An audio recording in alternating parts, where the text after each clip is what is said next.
Good evening, ladies, and I have the pleasure of introducing our presenter for this evening. Cathy Daugherty is the 2021 International Representative to Ohio.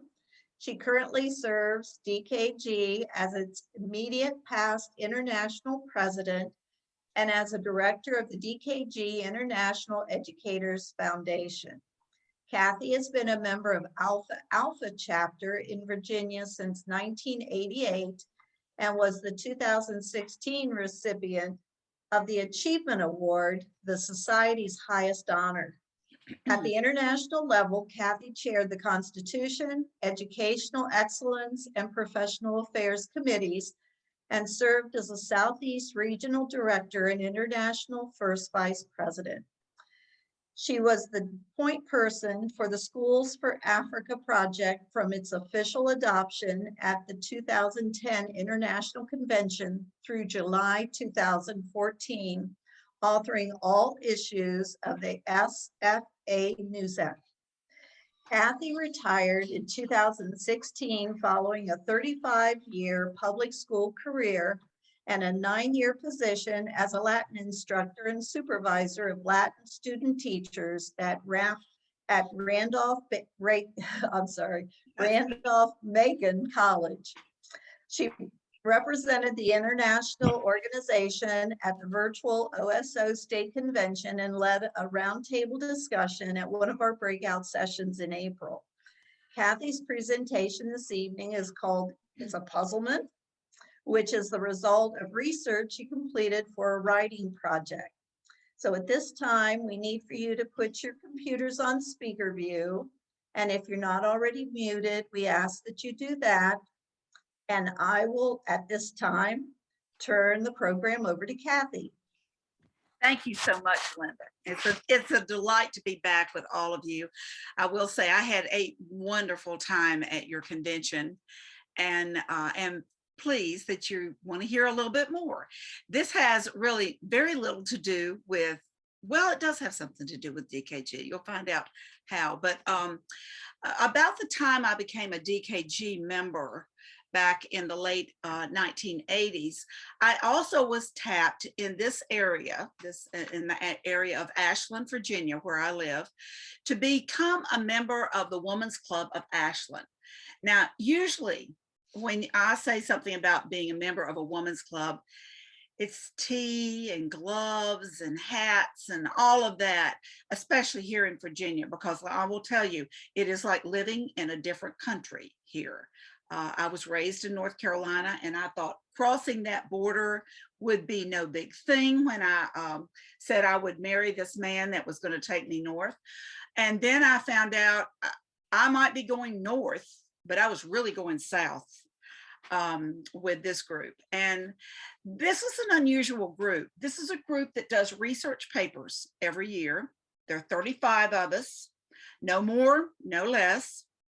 And the research paper has to be something that reflects something you don't know anything about, or you know very little about, definitely something you want to know more about. And I have learned to write. I have learned to present. I think I am where I am in DKG in large measure to the years I have spent in the Women's Club of Ashland. And during the time that I became president for DKG, even though I was not in Ashland for those 2 years, I came back for the week that I had to do my paper. I did not want to give up my membership. And I had things to say to them about what I was doing in regarding some of the aspects of the job I had in Austin. Tonight is the paper I gave last time that group had a series of papers. We have not met for the last year. Zoom is something that is totally alien to this group. They will not touch it with a 10-foot pole. In fact, I suggested it to them, and I thought I was going to be ostracized and thrown out of the state. So I've learned to sort of bide my time. We're going to get together this next year. And when we do, I will let you in on a secret. They don't know yet. My paper's going to be about our newest honorary member, Dolly Parton. So perhaps I can share that at the 2022 convention in the form of a workshop at that point. But tonight I'm sharing with you the paper that I shared with them called Puzzled. I'm not presenting this in any kind of PowerPoint form. You're just going to look at me and look at the backdrop I have here. All of these are puzzles, and I'll talk about them later in the presentation. But just sit back, enjoy yourself. If you have a puzzle handy, you might want to pull it out and start looking for all those square, straight edges while I read to you and share with you some information. The initial attraction has always been distraction. Distraction from a task, distraction from conflict, distraction from life. That statement really sums up how jigsaw puzzles have evolved in my thinking from my first encounter with them as a child through my recent, almost weekly obsession with completing one. You might throw into the mix that jigsaw puzzles also evolved into a means for personal reflection and isolation during my 2-year sojourn in Austin, Texas, working for DKG as your international president.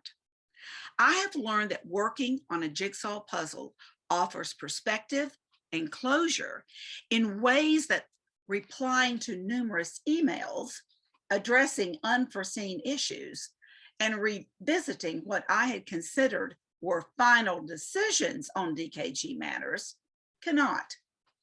And along the way, working jigsaw puzzles on such a regular basis sparked my curiosity to learn more about their history, the various types available, how each of these types are manufactured, and recent scientific research regarding their place in the 21st century. What I've learned and will share with you this evening will have you thinking about puzzles, hopefully in a different light, and may have you running to locate that long stored trove of puzzles in the back of your closet or cabinet. So let's unravel the puzzle of the jigsaw puzzle, my puzzle of choice from all the various types of puzzles that exist today. First, let's look at the history. The origin of the jigsaw puzzle is actually a puzzle unto itself.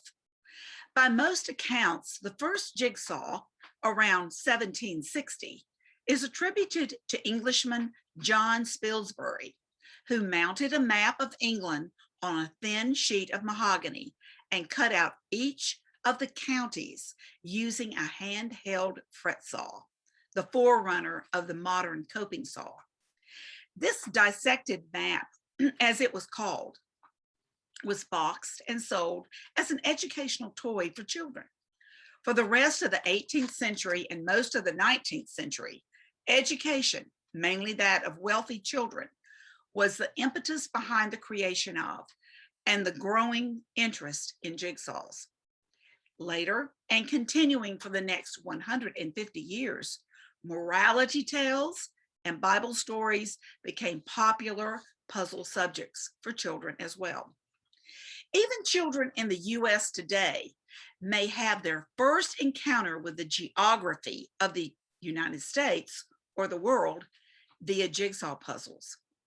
Do you recall viewing the placement and shapes of the states because of a puzzle you worked in elementary school? I do. North Carolina was always pink. I remember that. And that was the state I was from. So I was always looking for the pink North Carolina.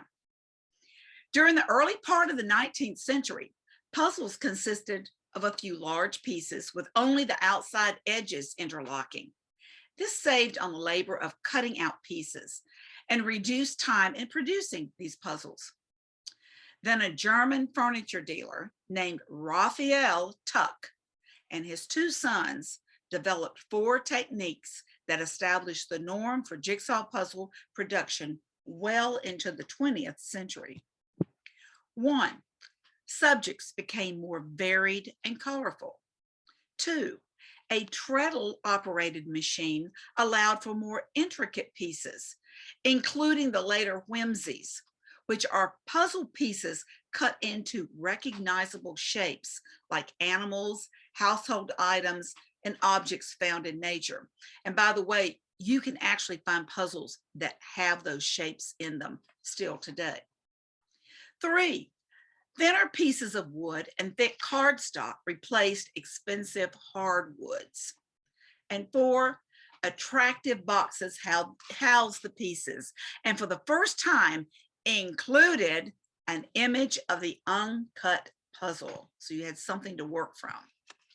At this time, too, adults began to take an interest in working jigsaws. Manufacturers widened the range of subjects available and made puzzles more intricate and thus more difficult to put together. As an aside, this Raphael Tuck that I'm talking about is also credited with the invention of both the picture postcard and the first commercial production of Christmas cards. So he had a lot going for it. Tuck's ideas were a hit in England as well as in America. McLaughlin brothers, the leading lithographers in New York City, used their own pictures and prints to cut into puzzles. Their puzzles celebrated American achievements like fire engines rushing to put out a fire, warships, steamboats, and even Teddy Roosevelt charging up the hill in Cuba. Puzzles for adults came on the scene around 1900 when smaller pieces, more appealing to adults, emerged. And by 1908, a full-blown craze was in effect in the United States, first beginning in Boston and featuring puzzles with scenes of people or families. A 500-piece puzzle typically cost $5 in 1908, far below the means of the average worker who earned only $50 a month. This is in 1908.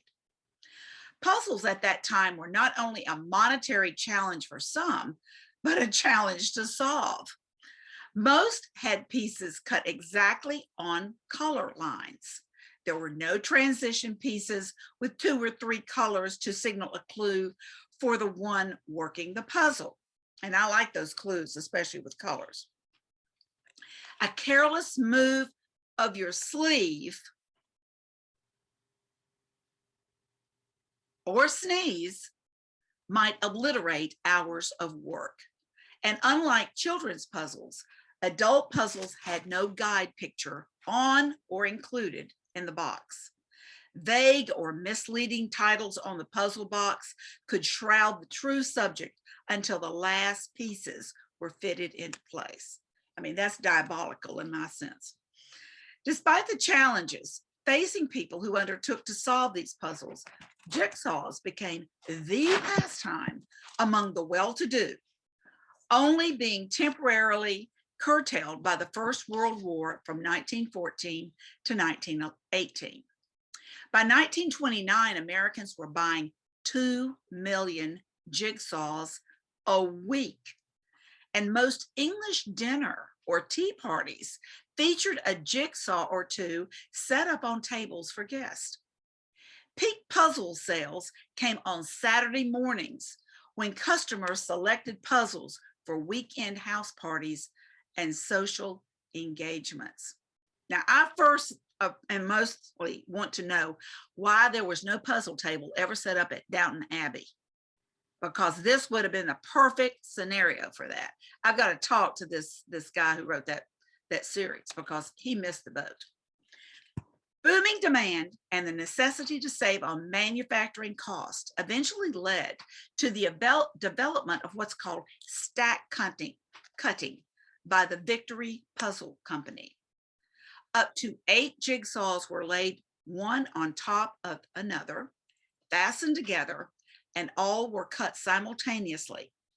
This technique helped, but cutting jigsaws was still time-consuming and expensive until the 1920s, when an American company developed a technique for die-cutting cardboard jigsaws that reduced production costs to a tiny fraction of the cost of cutting by hand. By 1933, this technique was common practice, and ushered in the first great age of the jigsaw puzzle. Now puzzles containing up to 1,000 intricately cut pieces became readily available at a price everybody could afford. Even Parker Brothers, the famous game manufacturer, stopped making board games and devoted its entire factory to puzzle production, incorporating the latest innovation in jigsaw puzzle design, the interlocking style that reduced the risk of losing or spilling pieces or brushing them apart with your sleeve. I can even do that with an interlocking puzzle, so it's still difficult. Enter the Great Depression. People were out of work. Puzzles could be bought for a dime, and they provided cheap entertainment. So much so that sales reached an astonishing $10 million a year. I mean, that's hard to believe. $10 million a year during the Depression. Puzzles seemed to touch a chord, offering an escape from the troubled times, as well as a modest way to find some much needed success. Nothing like finishing a puzzle to make you feel good about yourself. Completing a jigsaw gave the puzzler a sense of accomplishment that was hard to come by when the unemployment rate was climbing above 25%. With incomes depleted, home amusements like puzzles replaced outside entertainment like restaurants and nightclubs. Does that sound familiar about what we've been doing the last year? I actually happened to give this paper January of 2019, about a month before the pandemic started. It was just serendipitous. At this same time, there was a vogue for advertising puzzles and weekly jigs. Many retail stores offered free puzzles with the purchase of products such as flashlights, toothbrushes, or hundreds of other common household items. Puzzles became a way to keep brand names before the public, as customers spent hours assembling a puzzle that pictured the products retailers wanted them then to go out and buy. Vying with the advertising puzzles were also weekly paper jigsaw puzzles. The die-cut Jig of the Week sold for a quarter and appeared on Wednesday newsstands. People competed with one another to be the first among their set to complete the puzzle that week.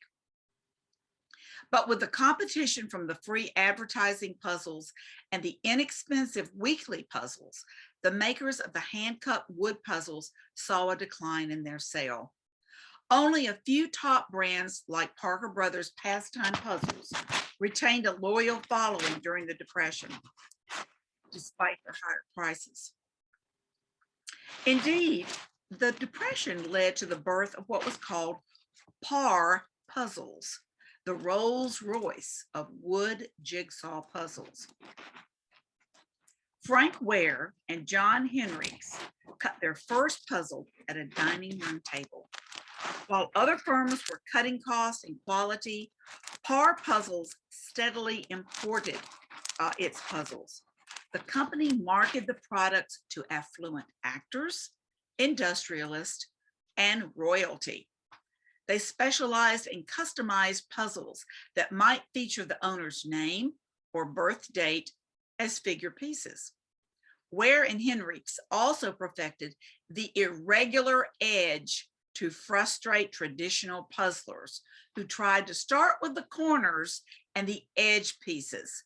They love to tease their customers with misleading titles and par times, think golf, that were unattainable for most puzzlers. I don't know if any of you have come across any of these puzzles like this, but I have several that have scalloped edges. If you've never had one with scalloped edges, you ought to try, or a round one. Very interesting. There's no way, you can't start the way you normally do, for sure. After World War II, the wood jigsaw puzzle went into a real decline. Rising wages pushed up costs substantially because wood puzzles took so much time to cut. As prices rose, sales plummeted. At the same time, improvements in lithography and die cutting made the cardboard puzzles more attractive and economical to produce. Unless you have seen a die cut machine, you will find it difficult to believe how it works. Imagine a giant pastry cutter that is extremely strong and segregated into 500 or 1,000 jigsaw-sized pieces. Now consider the power required to force the entire pastry cutter through 2 millimeters of solid cardboard. Every cut must be clean and even to ensure that the intricate shapes are not damaged. This is how cardboard jigsaw die cutting operates. It is possible for the dies to be designed to create pieces of any shape, but most manufacturers steer away from this. The more intricate the shapes, the more difficult the jigsaw becomes to put back together again, particularly if some pieces are not fully interlocking. The great advantage of die cutting is that it is an extremely quick way to make jigsaws and therefore reduces the cost of manufacturing puzzles. Manufacturers can produce a puzzle for about 10% the cost of a comparable wooden puzzle.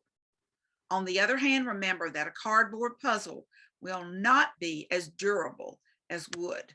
There's a definite trade-off for each of the different processes. Springbok, a big name in puzzles, joined the jigsaw puzzle scene with high quality reproduction of fine art as jigsaw puzzles. Springbok editions circular and octagonal puzzles became very popular and catered to die-hard puzzlers. In 1965, hundreds of thousands of Americans struggled to assemble Jackson Pollock Convergence, billed by Springbok as the world's most difficult jigsaw puzzle. I hope you remember what Jackson Pollock's Convergence looked like. It just looks like someone threw paint all over the place. And they made that into a puzzle. I will say, just an aside, lately I've tried to put together a lot of puzzles that are called, that are in the Masterpiece series. They're works of art. And I will say the Van Gogh paintings that have been made into puzzles are amazing because it's so difficult. But if you really want to know what Van Gogh style really is, try working one of those puzzles because you are up close and personal with the strokes and the brush strikes that he uses throughout his puzzles. The Klimt, the woman in gold, is exactly the same type of thing. It's little bitty rectangles of gold in different stages of gold, some dark, some light, whatever. But putting a picture together like that, a puzzle together that's based on a work of art, really gets you in touch with the artist and what it's all about. It is really amazing and very difficult. Those are the most difficult I've gone so far, but I know there's things that are more difficult. The success of the Springbok editions led to its acquisition by Hallmark Cards Incorporated, headquartered in Kansas City, Missouri. From 1997 through 2001, Hallmark sold these puzzles exclusively. When in 2001, Hallmark decided not to continue Springbok puzzles, a successful letter campaign undertaken by devoted puzzlers led the company to enter a long-term relationship with Allied Products Incorporated, which continues to sell Springbok puzzles today. I used to get all of my puzzles at the Hallmark card store because that's where the Springbok puzzles were, and some of the best puzzles. No more. In fact, you're sort of hard pressed to find a Hallmark card store these days, at least in my neck of the woods. Meanwhile, wood puzzles slowly disappeared from the scene. Parker Brothers pastime puzzles ceased to exist in 1958, followed by victory puzzles, long a staple in department stores during the 50s and 60s. Par puzzles stopped production altogether in 1974, but recently resurfaced on the web with limited offerings. While wood puzzles were scarce at best, the true addicts of wood puzzles did not fade into the woodwork. Steve Richardson and Dave Tibbetts fill the void by founding Stave Puzzles. Steve and Dave equals Stave. That's how they got their name. Within a few years, they surpassed the sales of the almost defunct Par Puzzles at its prime. These puzzles feature innovative, original artwork that intersects and interacts with the cutting patterns. They also experimented with the creation of the first three-dimensional puzzles. I haven't tried those. I'm not into 3D. Stave puzzles often incorporate trick pieces that fit together in several different wrong ways with only one correct solution. So you have to keep trying and trying. The pieces fit, but you know they don't fit because they don't fit the picture you're looking at. Stave puzzles, get this ladies, range in price from $125 to over $5,000. They emphasize personalized puzzles and service. They even remember their customers' birthdays. This company will remember the birthday and send you something on your birthday. They are definitely the 21st century Rolls-Royce of puzzles. Sorry about that, Par Puzzles, the former holder of that title. Stave is really where it's at today. Now, Stave is S-T-A-V-E. And when this is over, I want you to go to YouTube and I want you to Google Stave puzzles. There was a great, probably about a 5-minute video that they made for one of the Sunday morning programs not many years ago, a couple of years ago. And they show you how they make their puzzles, and they show you some of those wooden puzzles. They are truly works of art, and I will never be able to afford a puzzle like that, but and I'm not sure I want to, but because I can buy 20 in place, but it is something to look at. That it is just amazing, and they have they live up, I think their company is somewhere in Connecticut, New Hampshire, Vermont, up in that area. It's cold up there all winter. They have nothing better to do than make wooden puzzles, right? But enough of these pricey one-of-a-kind wood puzzles. Cardboard jigsaws are the backbone of the current jigsaw market. The puzzles you and I will find in toy stores or bookstores, if you can find toy stores or bookstores anymore. Barnes and Noble still carries puzzles. I can't find a toy store around here at all. They've all closed. The diversity of their subject matter and the degree of difficulty along with the puzzle piece count is enormous. But now in the 21st century, the biggest surprise is the rise in adults engaged in working jigsaws and the surprising benefits that puzzle solving offers adults. What has led to this trend? Where will it lead? The answers are interesting. And remember, when I originally wrote this, it was a month or two before COVID quarantined all of us at home, and we started working on board games and puzzles. At least some of us did. Puzzles really took off during that. Indeed, if you are sitting there thinking that smartphones and tablets have led to the demise of jigsaws, you need to think again. Jigsaw puzzles are a hot trend for 2020 and 2021. While children and young adults are more likely to play video games than to put together a puzzle, adults are discovering that this activity helps them unwind and challenges their thinking in at least 10 new ways. And yes, there are mobile jigsaw puzzle apps to accommodate jigsaw puzzlers on the move. You can actually download an app, and I've seen people on airplanes, that's what they do. They're working a jigsaw puzzle.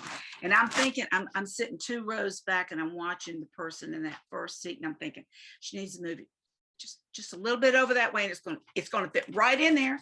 But you just have to be quiet, let her see how long it takes her to do it. But I have seen that many times, especially on trips for DKG, because it gets pretty boring in those airplanes. Let me have a little sip of water there. So just what are the benefits of becoming a certified jigsaw puzzler? First, solving puzzles improves one's memory by helping to reinforce connections between our brain cells. You knew I'd find something good about this, right? It also increases the generation of new relationships, which in turn improves mental speed and thought processes. Jigsaw puzzles are an excellent way to improve your short-term memory because they involve shapes and colors to remember as we work to visualize the big picture and figure out which pieces fit together. Now, currently, my husband's short-term memory is not very good, and I've considered giving him a lifetime supply of puzzles to see if we can't turn this around. He can remember things that happened 50 years ago, but 50 minutes ago is ridiculous. So far, I've not been successful, but I'm working on it. So short-term memory, which is an issue for many of us as we become more experienced with life, run into, maybe something you want to think about. Puzzles also provide a vehicle to develop the ability to solve problems creatively and to think critically. They require us to take different approaches to try and solve a problem, since puzzles offer a great deal of trial and error. The puzzler learns to formulate theories, to test hypotheses, to change perspectives when one approach doesn't work out as you might have planned. These skills transfer to your life and work, making you more adaptive, flexible, and adaptable when change occurs. I credit my ability to turn on a dime when I realized that we were not going to have the convention I wanted in 2020, to the fact that I had been working puzzles a little bit, 30 minutes maybe, almost every day for that 2-year period that I was in Austin. Because I did learn through trial and error with the puzzles that you had to be more flexible. I'm not a very flexible person. You can ask the people in my life here in Virginia, and they'd say, the fact that she could do this and do a virtual convention is almost impossible. I'm a Latin teacher. I'm about as rigid as you get. Structure. I live for structure. I live for closure. And I really do believe that this whole thing to solve problems, to think critically, to become more flexible, really was something I embraced with these jigsaw puzzles. It was like God was looking after me every day saying, I'm getting you ready for something. You just don't know it's coming. Solving a jigsaw puzzle requires looking and touching the different pieces to figure out where they might fit in the overall design of the puzzle. Repeatedly engaging in this activity helps improve your visual spatial skills. And that has always been a real plus for me. I know when I took my aptitude test in gosh, when was that? That was probably junior high. That visual spatial thing I had down pat. There were some other things I needed help on, but repeatedly doing that it ties you to numerous everyday activities, such as driving a car. You've got to improve your spatial skills.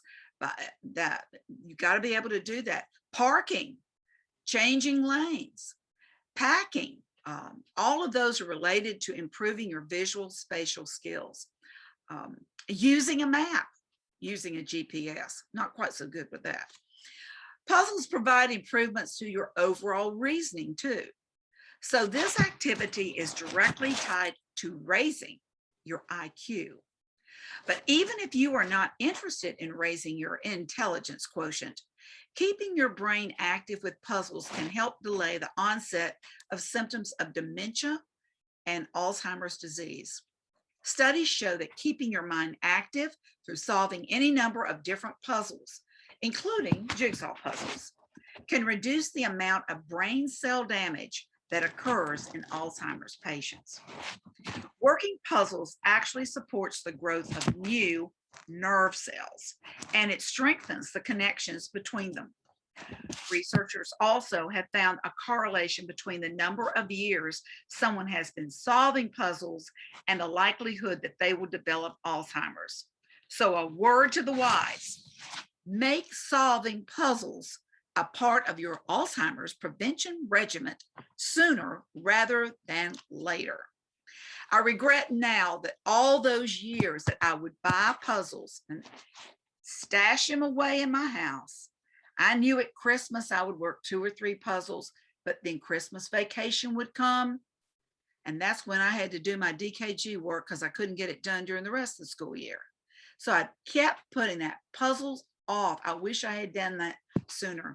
I think it would have benefited me more. When you are feeling low, defeated, or negative, try working a jigsaw puzzle. The activity increases the brain's production of dopamine, those neurotransmitters that regulate mood and feelings of optimism. Dopamine also affects memory, concentration, and motivation. Every time you successfully complete a puzzle, or even just get one piece in the right place, dopamine is released. This encourages you to continue working and challenging yourself. In turn, it leads to lower stress levels and helps you relax. Might be better than a blood pressure tablet, is what I'm thinking. You will find your brain going from a beta state, wakeful, to an alpha state, similar to where your brain state is when you were dreaming. This shift in consciousness brings about benefits such as improving one's mindset, relieving stress, improving mood, increasing self-confidence. And I have a true confession at this point. I lost a very dear DKG friend just a couple of weeks ago.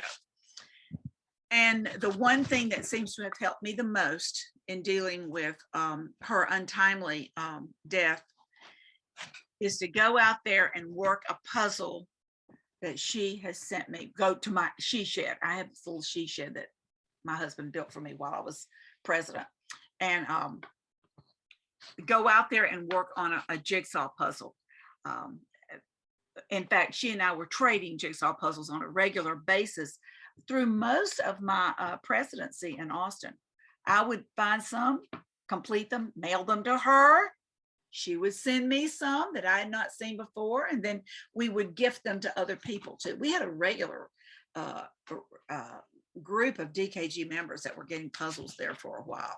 But it does make you happier when you go off. You can sort of clear your brain about some things. When you are happier and when you are less stressed out, it's easier to concentrate. When your concentration improves, your productivity increases. From my own experience, I can testify that taking a short break to work on a puzzle clears my head and resets my brain, especially after completion of one project and before moving on to another one. It's a tactic I used almost every day while international president.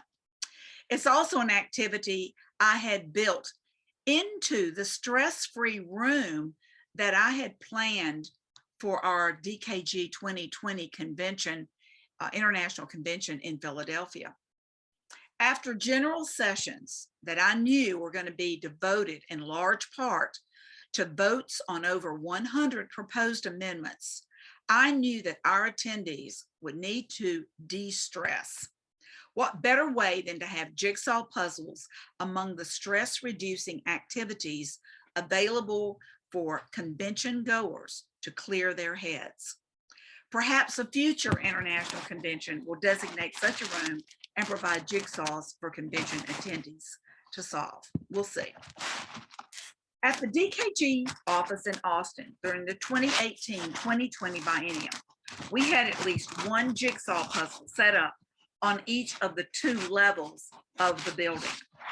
During breaks or at lunch, employees had the opportunity to take their minds off their work for a few minutes by working on the puzzles.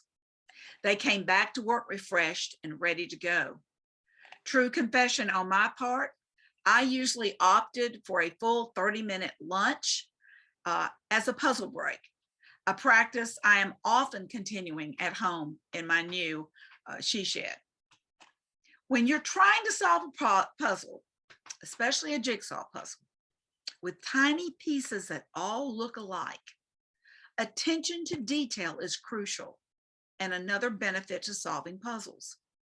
You need to train your eyes to pick out slight differences in color or shape that will help you complete the task.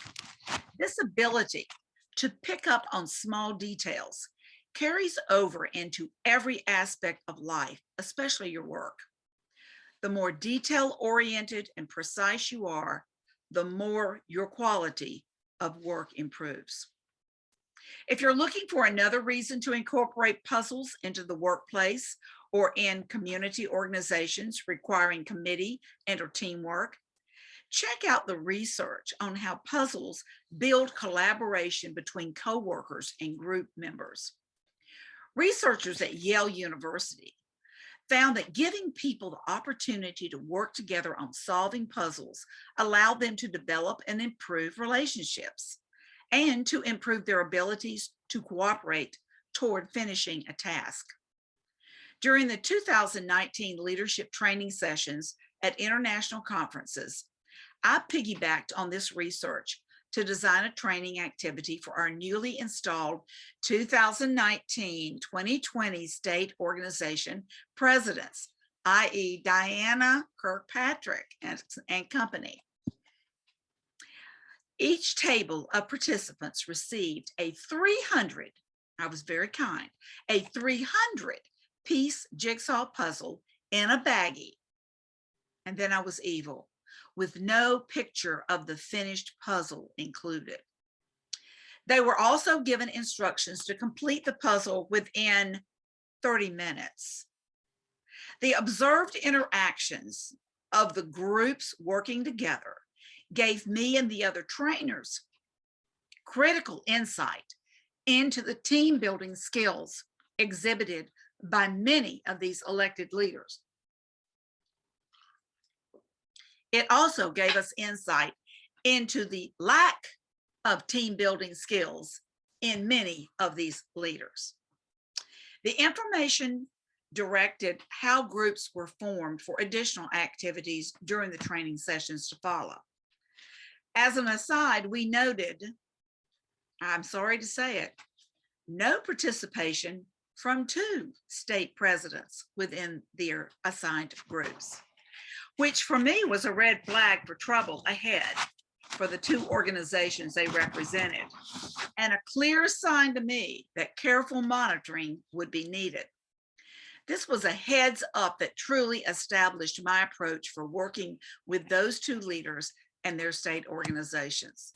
So I found out a lot of good things, and it really helped me, I think, avert some catastrophes down the road as well. And, oh, and by the way, at the 15-minute mark in that 30-minute allotment we gave them, we did share the picture of each puzzle with the group. And they each had a different puzzle, because some of them were going around saying, what did you get? Does yours look anything like this? They thought they could go from one team to the next and get the answer. The relief when they saw the picture was palpable, and productivity immediately increased in all the groups, proving to all of these new state organization presidents that spelling out your expectations fully and sharing a clear vision or message initially leads to desired results anticipated, both faster and accurately. So giving as much information up front gives you a better result. Sometimes you have to prove it to people by not giving it to them in a situation like this activity. Coming full circle, jigsaw puzzles do indeed offer educational value. Recall that this was the initial reason they were first created. Of critical note, however, is the consideration on how the puzzles are used in the learning process. Puzzles are of most benefit when they are part of a learning process, but not solely the only part of the process. Children have different learning styles, and puzzles target a number of these styles at one time, such as visual, spatial reasoning, and tactile styles. However, the greatest educational benefit comes when the jigsaw puzzles is done as part of the overall learning objective. As educators, we need to use jigsaws to introduce a new subject, incorporate one to reinforce earlier lessons or learning.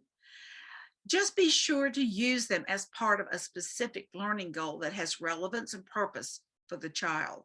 Save the isolated use for puzzles for those days when you, the adult, need to find that distraction, the distractions I mentioned at the beginning of this paper. A distraction from a task, a distraction from conflict, a distraction from life. But are you actually ever working on a jigsaw puzzle in isolation? Because I like to do mine by myself. And I was intrigued by this question. Georges Perec, a French novelist, filmmaker, documentarist, and essayist, gave an answer to this question and put the entire concept of puzzling into perspective when he wrote, quote, "One can make a deduction, which is quite certainly the ultimate truth of jigsaw puzzles. Despite appearances, puzzling is not a solitary game. Every move the puzzler makes, the puzzle maker has made before you. Every piece the puzzler picks up and picks up again and studies and strokes. Every combination he tries and tries a second time, maybe even a third. Every blunder and every insight, each hope and each discouragement have all been designed, calculated, and decided by the other," end quote. And so jigsaw puzzles are more than games. They are complicated in their concept and in their manufacturing, and much more challenging in their completion by the puzzler. In closing, I wish for you only puzzles with all the pieces included. Have you ever gotten one that didn't have a piece? I have. Got one right upstairs right now that I'm not sure what I'm going to do with it. I also wish for you the patience to go the distance in working your puzzles and total joy in completing all the puzzles you begin. I'll be starting my next puzzle within the week when I pack several up to take on my upcoming vacation. I'm so excited. My first vacation since being president. Now for some fun facts about jigsaw puzzles. I've got 10 facts to close it out. A fun version of the jigsaw puzzle is the Wazgoo puzzle. WASGU. The puzzle features a picture on the box that is different from what you'll be solving.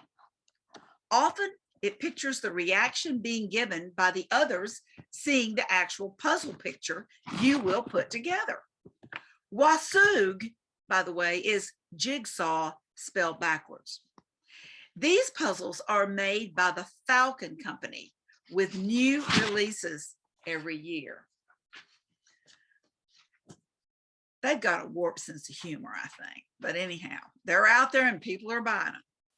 2, some jigsaw puzzle manufacturers offer a replacement piece service. Now, I've had 2 that came without that did not have a piece.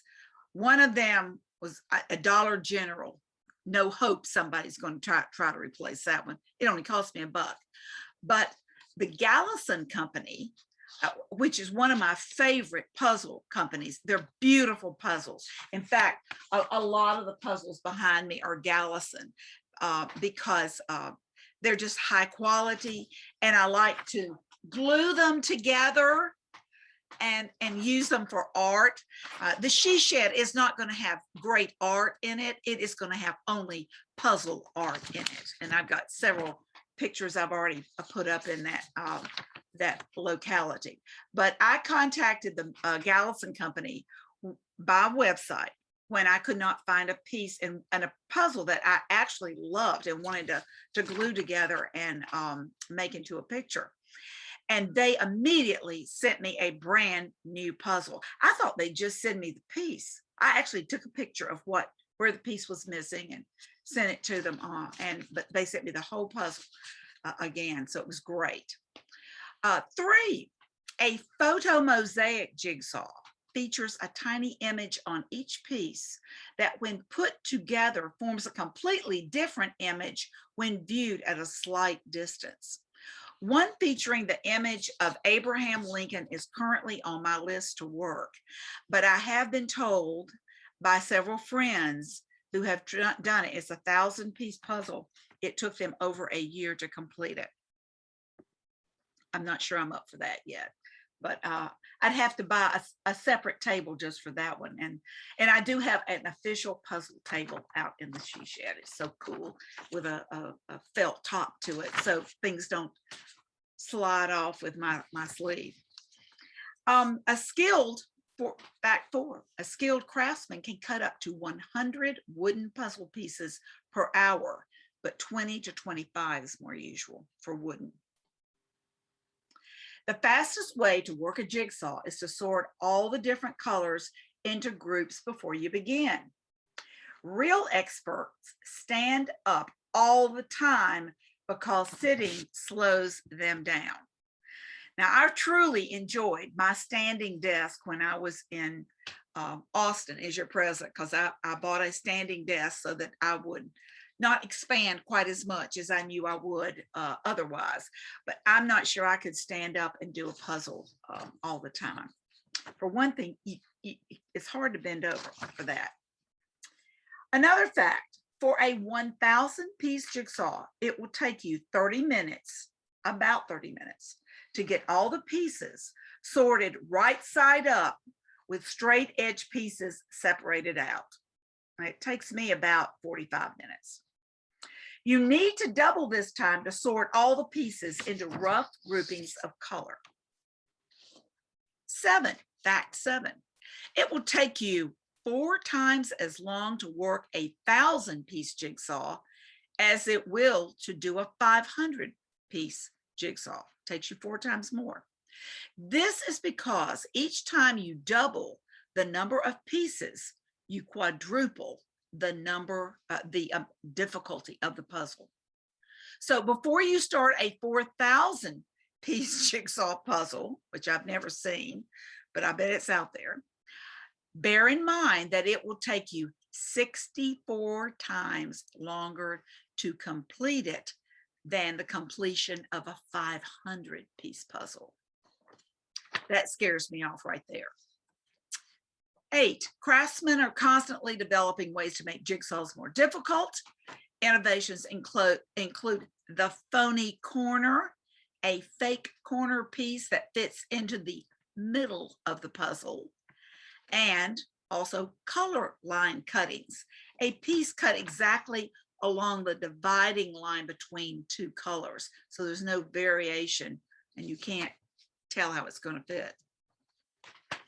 Stave Puzzles in 1989 sold a pit puzzle that could not be solved. It was called 5 Easy Pieces, and there was no way the 5 pieces could fit together to complete the puzzle. Major frustration on the part of their customers. And remember, they're paying $125 to $5,000 for these puzzles from that company. Eventually led the company to recall all of these puzzles and refund the money paid by the customers. I think they might have gone out of business if they hadn't come back and done this correctly for their clients. And 10, although a 500-piece cardboard jigsaw can now be manufactured quickly, it usually takes 4.5 weeks for a craftsman to assemble the form that then cuts it. So there is no way around the fact that you're going to have to spend time as a puzzle maker either on the die or what the method that you use to the material you use to make it. The wood's going to take more time, but a die, even for cardboard, is going to take you 4.5 weeks to do. So that is all I have to offer this evening on the history and just some asides, some facts about puzzles. I just find it very interesting, serendipitous that the rise in puzzles and puzzlers has really increased this past 15 months because of what's been going on in our society and across the world. So it's a timely discussion, and I hope for all of you that you have, again, puzzles with all the pieces and with no false corners and straight edges always. Yeah, that's the best way to go. Thank you. Well, thank you. I could sit here and listen to you all night. Are there any questions from anybody? Yeah. I have one. Yes. Could you estimate about how many hours of research you have in that paper that you presented tonight? Well, you know, the good thing about this is that now I can use the internet. When I first started writing these papers, there was no really, for me, internet in that respect. I think I probably took 3 full days of internet research. And then the joy for me is writing it because I get to write it in my voice. And that is what this group has helped me find, my writing style, my voice, in sharing information. And I really enjoy just inserting my own take on things. But no, the research was probably about 3 days. But it was, when I say 3 days, when I come into my office, I'm in my little office. I live in an old schoolhouse, and this is the principal's office. I mean, I can touch each wall. It's so tiny. I come in around 8 in the morning, and I don't leave till 5 o'clock when it's time for that glass of wine. So yeah, that's how I do it. But it's fun, and I always pick a topic that I really want to know more about. So that makes it a lot of fun. And this was fun for me, really was. And it just turned out to be the right thing to do at the right time, not only for this group of women, but for me, because I use this research in my existence and my work in Austin. It got me through that situation. That was probably the hardest job I've ever done in my life, was international president. Do you ever do puzzles on the internet? Done them on the internet. I have actually downloaded an app and done some that way. I guess that's through the internet, really, I guess you would say. and there are all kinds of ones to do, but I'm tactile. I'm really tactile. When I take it out of the box, I touch every piece as I turn it over. I get a real feel for it. But I've always been a very tactile person. I do a lot of sewing. I do a lot of cross stitch, and there's something about feeling the fabric, feeling that I become part of it. So yeah, I know they're out there, but I'm not as crazy about that. And again, I wouldn't be able to glue it together and use it as my cheap fine art for my shed. Cathy, could you share the puzzles, the boxes of puzzles behind you so we I can see them can. closer? A lot of these are Gallison. This is a Gallison. I just bought this one. I'm taking it to the beach this weekend. And this is the design. It's called Eyes in the Garden. And there are eyeballs all over it. But it's just a hodgepodge. It just sort of appealed to me. I'll tell you, this is the one that, this is another Gallison.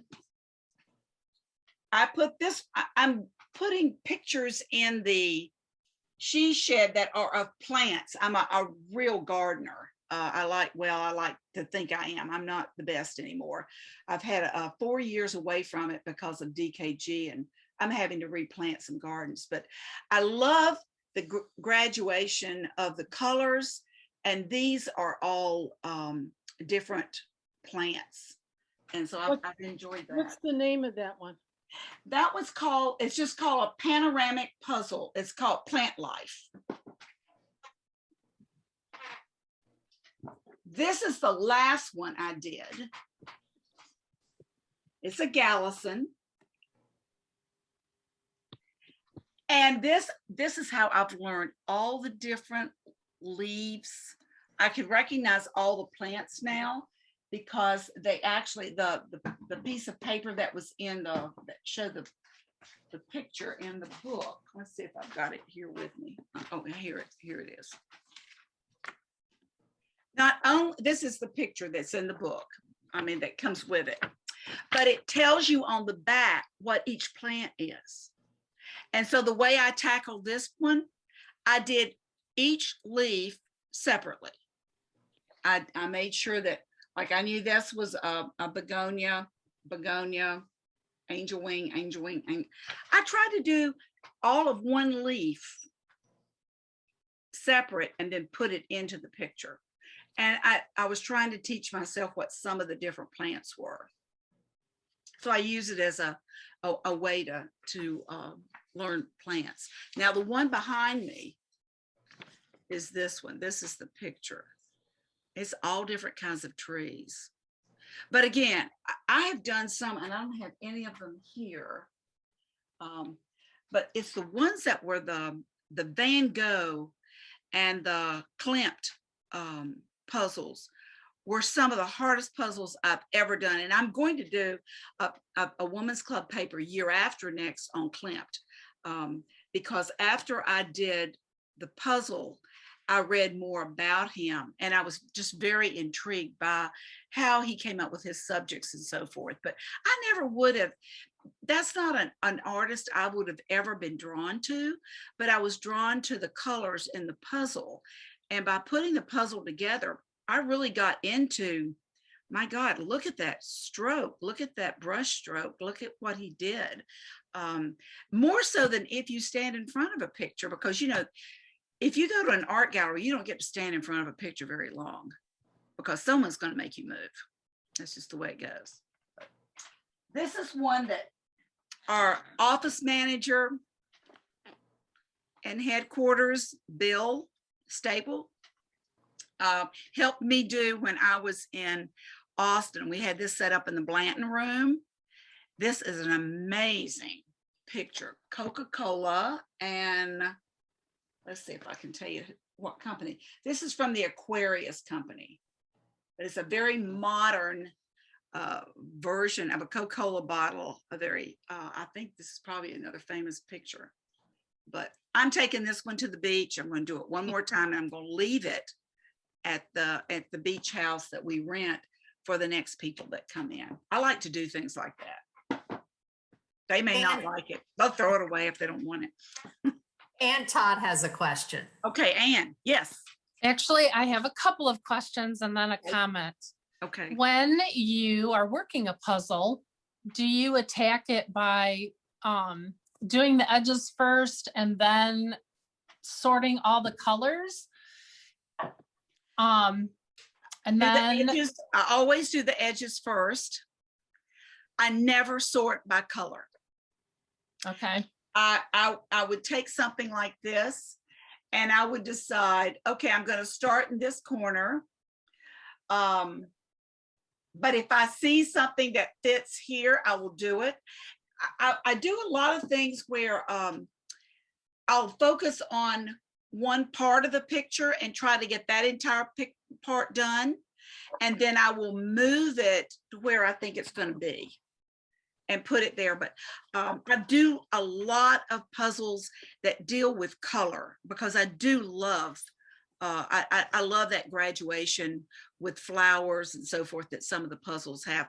This is probably the first one I did when I came back home. And I did this flower, I did this succulent first, and then I did this one. And then I had no fun with this because they were all the same. But I just take one aspect of the picture and really devote myself to it. But I think that's probably pretty strange because I think most people actually do sort by color. no, I don't. I'm kind of like you. And usually I do, well, my other question was, and I think I know the answer to this, what type of puzzle do you find yourself attracted to? So like, I live on a farm, so I am always looking for something with that, a barn and trees and whatever.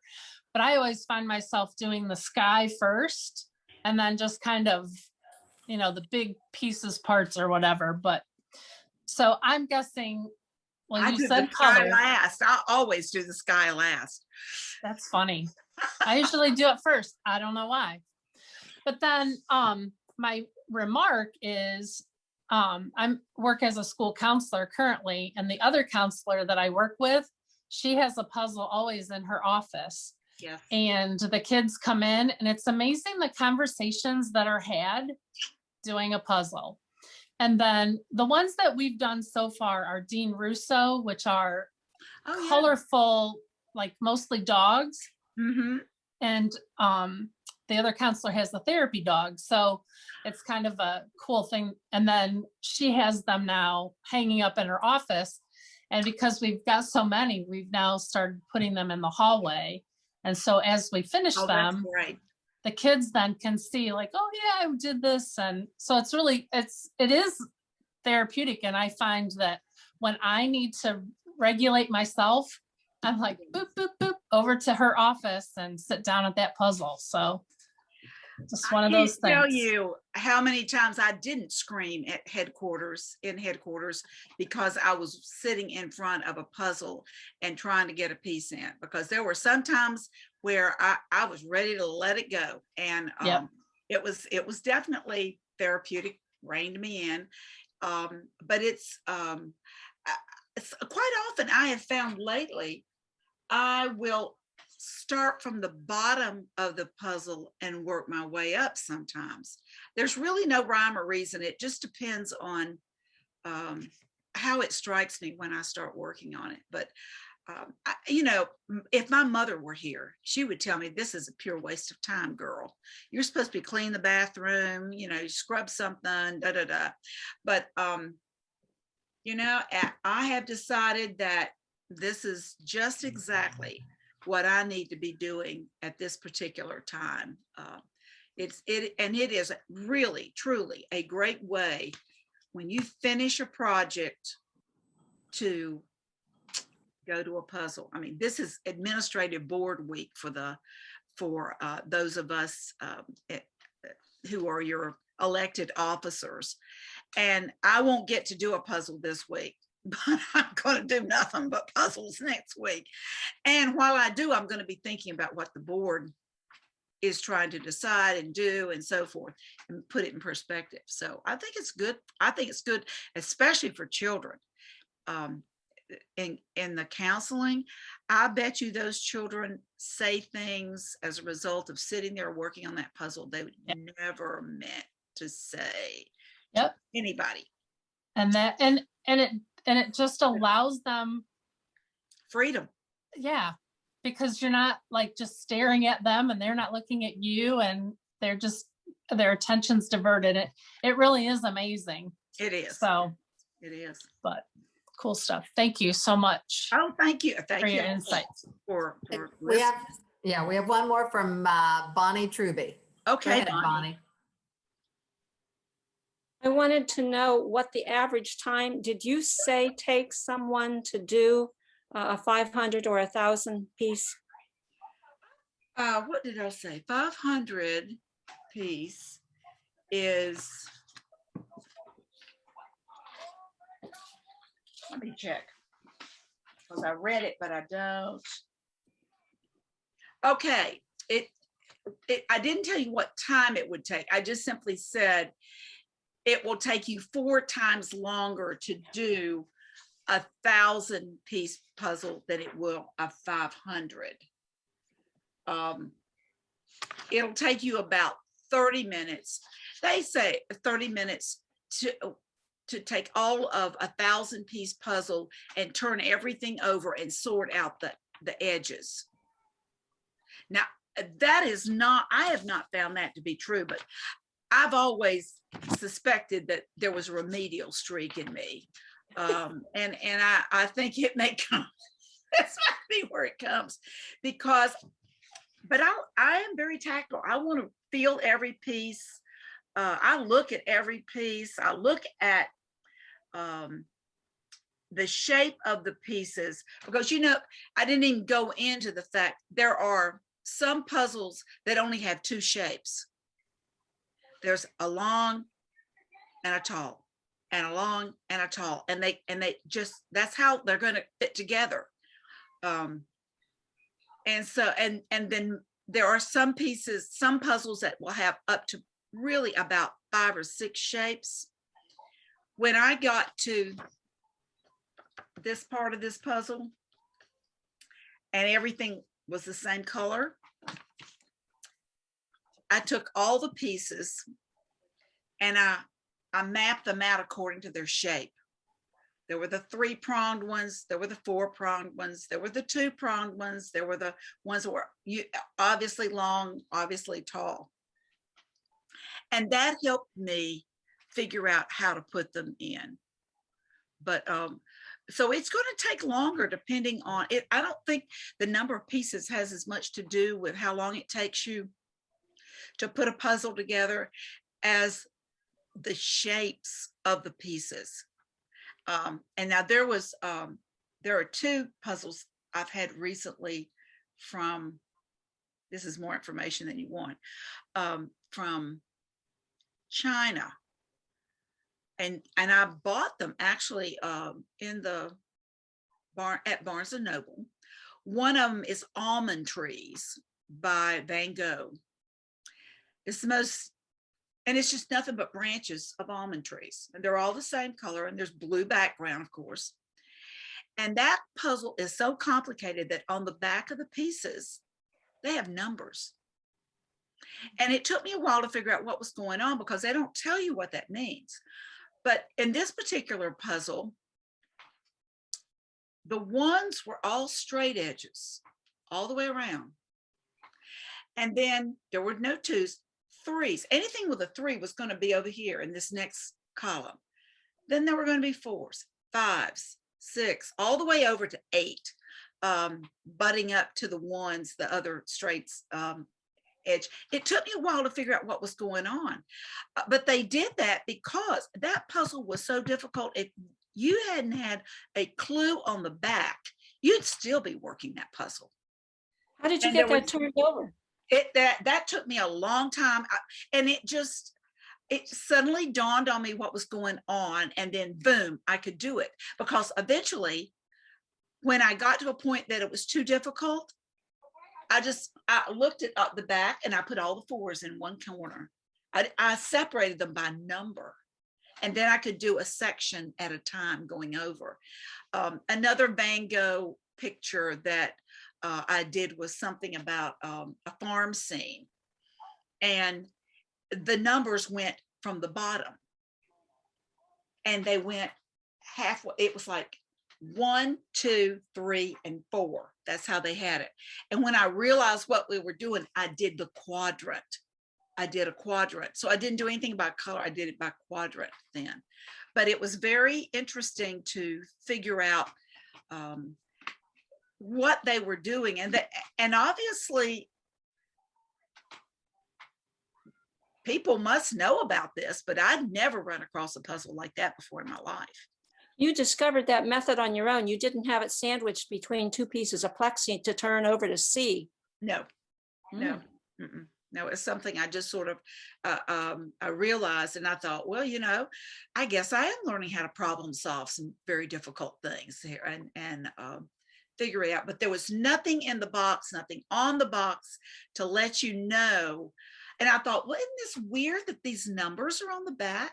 And it just wasn't a big 3. It was like 3, 3, 3. I mean, it was like a puzzle piece that had been stamped 3 all the way across. And the thing is, when you put it in with the right piece that went with it, the 3s lined up too on the back. So you could actually put the puzzle almost together by doing the back and then flipping it over and see if it worked. And it did. It did. That's interesting. You said something about having them cut it between the shades of color. And I didn't realize that till this week when I looked at something and thought, because I was looking for a color to match up. And when I put the piece in because the shape worked, yeah, I was surprised. Oh, they cut that right between the colors. They did. And that is a nasty trick to play. And it was like, I didn't think that would go there. I'm sorry, because it's that graduation of color that that makes it easier. Now I have developed cataracts, and especially in this eye, I'm going to have surgery on that pretty soon, and it's becoming much more challenging for me to be able to differentiate what's going on sometimes. And I don't have the best lighting out in the she shed anyhow. I mean, I don't know why my husband put low lighting out there when I'm going to be doing scrapbooks and cross stitch and reading and puzzles. But anyhow, the LED is out there, and I've got to live with it for a while. But it does make a difference. It does make a difference. But I don't know. I appreciate your presentation, and Diane and Linda, I can't register. I can't. It won't take my chat message. So, but I'll put you in, Bonnie. thank you. And thanks very much, Cathy, for your presentation. Really enjoyed it. Well, I really appreciate you asking me to do this, because usually I only get to do these papers once in a lifetime. And this one in particular was a lot of fun to do. And it's a great activity. It's educational and fun and just downright relaxing. So glad I could share it with you. I have I have numerous questions, but I'll only ask one. This 35 member chapter club, I'm not sure what you call them. It's a club. It's a club. How does it work? I mean, do you meet the first month in July and then you do your research paper and then you come back 11 months later, or do you meet all along and report on your progress, or how does that work? We meet from October through the end of April. We meet every Tuesday at 5 o'clock. We meet for 4 o'clock, and we meet for 1 hour. You have to be finished and out in 1 hour. This has been going on for over 125 years this year. We have our 125th year. It was originally a club that the daughters and wives of college professors at Randolph-Macon started. And they started it because the women really didn't have that didn't work. Some of them were teachers, but this started, gosh, at the turn of the century. So they didn't have a lot of resources as far as intellectual outlets. And they were all very well educated women. In fact, I think several of them were the ones who were grading their professor husbands' work, even in the 21st century. Some of them are doing that. But we meet, we sign up in April for a spot, a date, a Tuesday that we will be available to give our paper. Our only other expectation of membership is that we attend the meetings to hear the papers. So being absent, you are supposed to let someone know, and you should be out of the country or out of the state if they expect you there. Other than that, for me to be away for 2 years, I really thought they were going to kick me out. There was probably one member who'd been waiting a long time to do that, but the rest of them didn't let her get away with it. I've been their president, and I have been their secretary, and held all their offices. But it's a wonderful literary group. It has evolved over the years. It used to be strictly research papers. There are a lot more PowerPoint presentations now. We have quite a few that do travel, that they travel, and so we hear a lot of travel stuff. But it used to be really cutting edge research. My first paper was about oh gosh, what was it? Oh, warrior queens, and it was based on an Antonio Frazier book, The Warrior Queens, and I talked about 7 very famous women in history who led their countries and made a difference in the country, in their countries. But I've done all kinds of paper, and I've heard, I walk away at 5 o'clock knowing something I never knew before. It's been an education. It's been a wonderful experience. But Okay, so once a week you meet and a paper is presented at each week. each Uh, be- week. Mhm. between- That's all we do. We read our paper, we take questions, and the secretary always gives a synopsis of the paper that was given the week before. Being the secretary is probably the most challenging thing. You don't give a paper when you're secretary, but you are writing a mini paper every week. And I remember that activity as secretary. I would spend hours wordsmithing what I was going to say, because my audience was the publisher of the local newspaper, who was a woman, several lawyers in that group, several professors in that group. We always have the librarian, head librarian at the college has always been a member of that group. I mean, Episcopal priests, women were in that group. These are the leaders of our community are in this group, and then me, because I live outside of Ashland, so I don't do as much in that community. But also I'm what we call a come here. I wasn't born in Virginia. I'm a come here. I will never be accepted. I will always have a stigma because I had the audacity to be born in North Carolina, but that's life. You know? Okay. That's part of being in Virginia. Okay. It's a wonderful Sally group. Gilmore, one more question. Okay. Sally, you're muted. This is kind of personal because I'm a graduate of the College of William and Mary. Woo! That's where I got my master's. Yes, well, Randolph-Macon used to be Randolph-Macon College for Women, and Randolph-Macon College was a male establishment, and they were more than 100 miles apart, Right, and they still are. which is a very good way to separate the boys from the girls. But William and Mary did not accept women until 100 years ago, and you're talking 118 or something, you said. Mhm. And even though William and Mary is over 300 years old, no women went there until I think it was in the 30s. And it's only been 50 years that it's been desegregated.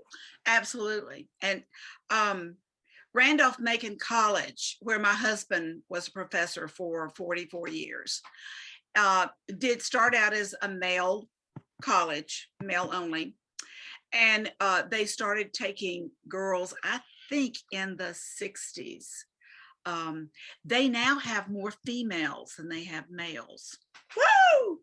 And Randolph Women's College has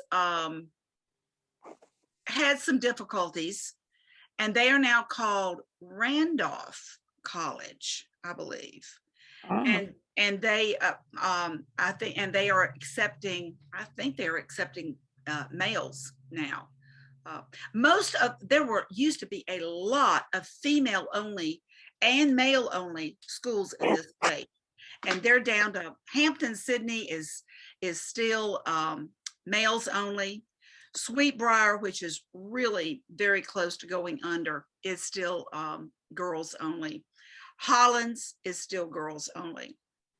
But there are not many single sex colleges left in Virginia, and they used to be the norm. Absolutely. Well, when I went to William and Mary, it was the only one the only state university that was not just one or the other. Yeah. Mary was, Washington was female in the university yes, system. Yes. And now it is co-ed. So yeah. But that interesting. We'll go, William. Now, see, I wasn't born in Virginia, but I was born in Washington, D.C. So you're closer. I think that's more acceptable than being born in North Carolina. yeah, Washington, D.C. was not a state to it. I mean, still is not a state. Yeah, no, not yet, but they're working on it. It's they're coming. Really working on it. Coming. Yeah. Where will they put the star? I don't know. Interesting. That 2-star. I don't know what they'll do. Yeah. Not sure. Okay. Linda, do you want to round this up or do you want me? Go ahead. We could go on all night, right? This is fun. Oh, I've had a grand absolutely. time. I've had a grand time. No, I'll let We you go, have to. Linda. All right. Well, we just really want to thank you, Cathy, for being with us. And you've been so gracious to attend our convention and the roundtable, and then tonight's presentation. It's just been awesome. And we've learned so much. And thank you for giving us the go-ahead to sit down and enjoy a puzzle and not worrying about cleaning the house and doing the laundry and all that. Or the ironing. I forgot the ironing. I don't iron. Yeah. but we thank you so much. And thank you for all you ladies who have attended tonight and have attended the breakout sessions. And it's just been a joy. It has. Thank you so much. Yeah, this is the last one for a while. And Oh, wow. I don't know what, Debbie is still here. And I think there are plans to start up again in the fall, but we want you all to have a wonderful summer. And especially you, Cathy, to enjoy your beach vacation next week. I want you to keep track of the time it takes you to complete each puzzle and report back to us. Well, I'll tell you, I'll be doing more puzzles than going out in the sun, because I tried the swimsuit on last night and it was not a positive experience. Not a positive experience at all. At least I can. That's what beach cover-ups are for. Yeah, well, I need a big one. Okay. Thanks, everybody. Take care. Thank you. Thank Good you. night. Happy puzzling. All righty. Oh, we're going Diana? down. Diana, Yes. you said you did register me, Bonnie Truby, Beta. Yep, I Iota. will. I've got you written down. I will do Thank you. that. I appreciate that. Thanks for Not getting a me in. problem. Thank Yeah. you. Take care. And thanks again. too. Nice program. Uh-huh. Is Ann Todd still here? I don't think so. I Nope. think she's gone. Okay. All righty. Diana, one thing I forgot to mention today, we still need to do the programs for the celebration of life. Oh, okay. What we need to do is well, I guess you do have to put something in the voice about we are planning on printing. We just Yeah, we need to did. know. Yeah, we did. just need to know how many books. Well, I figured one for every member and then an extra one for each chapter. Like one for every member's family and then one just for that chapter. Right. Oh, okay. That's fine. So you've got it all figured out as to how many we need. Yeah, I don't have it with me. I'm at mom and dad's. My internet's out. Oh, okay. That's right. Yeah. Then I wouldn't worry about putting anything in the voice. I think I already did that we would mail them out. Okay. I'm sure I did that. Okay. Okay, but we'll talk later. That was just on my mind. I did not Okay. forget it. Okay. That's right. Okay. All right. Good night. All righty. Thank you, everybody. Linda, whoa, I guess she's gone. Oh, there she's back. Did you leave and come back? No, Oh, okay. I've You been here. disappeared. I wondered if you, okay. I've been Um, dealing with a cat off and I on, s- but I'm back. And that's I s- usually the good cat. Yeah, I saw that. Oh dear. Okay. And I did say something to you about the attendance award and you looked at that. To write an Okay. article. Yeah. Right. It didn't have to be long, just short and congratulations and that. Okay. And I am going to finish my article and then I'll give you a call for you to help me with the other two projects, okay? Okay. I'm almost done with it, so hopefully tomorrow I can finish it off and then be able to turn it in on time for a change. I'm going to go onto YouTube and look up these puzzles. Oh, I meant to ask her how many she had in her closet. It sounds like she probably gives them away. I love doing